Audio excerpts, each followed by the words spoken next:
Hey, this is Bryn from WanderlustHacker.com talking to you today about the Storm Festival in Shanghai, China. I just wanna be part of your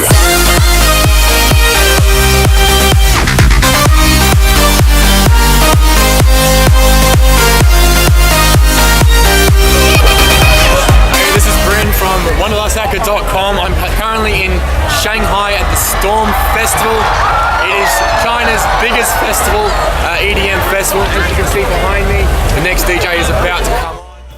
So Storm Festival Shanghai has 3 stages. It has the main stage, which you can see there, a house stage and a bass stage. Now, all 3 stages had similar level of production value. Obviously the main stage has a bit more emphasis being the main stage. It had amazing, as you can see, amazing set designs. That's the bass stage there. Revolving around that sort of triangle logo of Storm Festival, and then the house stage, which will come up in a minute, is also still, while it is a smaller stage, is still quite impressive when it comes to its set and stage design and lighting design. So that's the first positive thing about Storm Festival. There's a house stage there. And the second positive thing about Storm Festival is its vibe. Now, the vibe of the festival was very positive and energetic. You could tell that the crowd, the Chinese crowd, was more of your die-hard sort of dance music fans. Very much big fans of dance music, not just jumping on the bandwagon of just going to festivals as something to do, like a lot of people do in Western culture.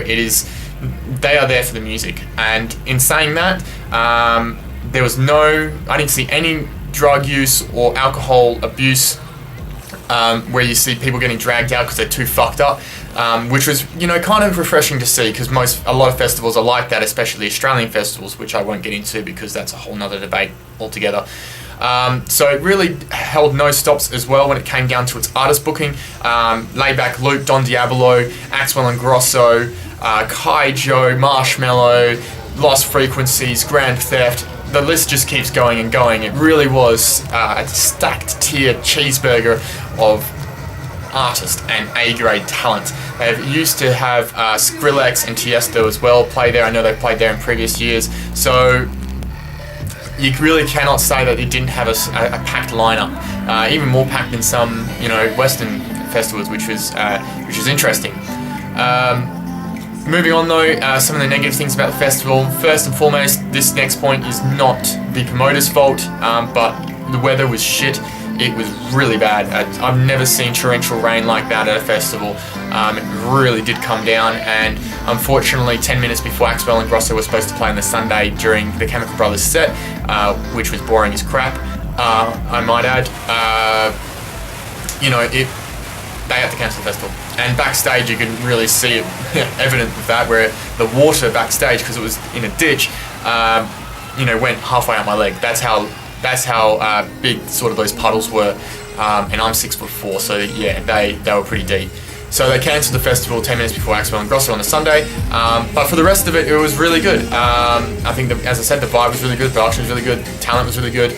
But the negative points of the festival were that those side stages didn't get as much attention from the crowds as the main stage did. Now, the main stage had, obviously, as you'll see in the other videos, had a lot of attention from the Chinese crowds, but unfortunately, the other stages didn't. Lost Frequencies, who normally plays at Tomorrowland, main stage Tomorrowland to thousands of people, less than 100 people. And you can see there from the base stage, Grand Theft is, doing his thing, and there's not much of a crowd there at all. I could easily walk up to the front there without having to push anyone in the way. I literally just walk straight up to the front barrier there. But in saying that, it's cool in a way, because you get to bust out your dance moves, and if you're a rinser, you can rinse the shit out of that without worrying about hitting anyone and hurting anyone else. So that's a really good sort of point and a bad point, but that comes down to people in China it's not really commercialized yet. Dance music is still getting there.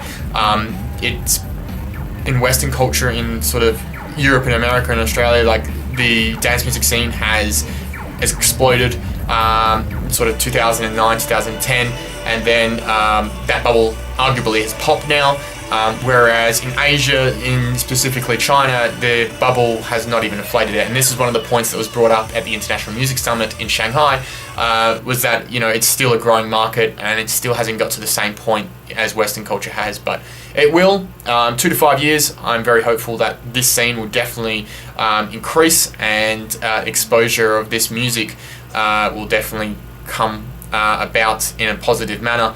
And I won't hold that again A2 Live. It's just how it is in China at the moment. But in saying that, its international exposure still hasn't reached the point where it is, where it's competing with other festivals such as Ultra, where people fly to go to those festivals.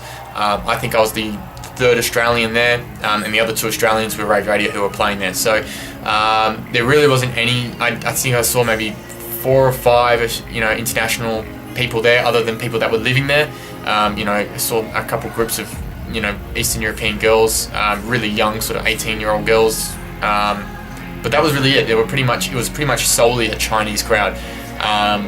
So it really hasn't hit that international standpoint yet, where you have heaps of international people flying over for the festival. But as I said, give it 2 to 5 years, or fly over now.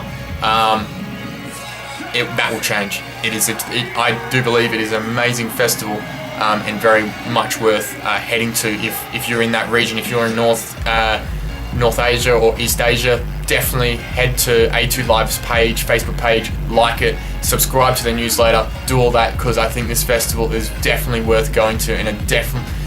It's different to going to Western festivals all the time, and I think that's what's really good for someone who's gone to a lot of festivals, yeah, like yourselves.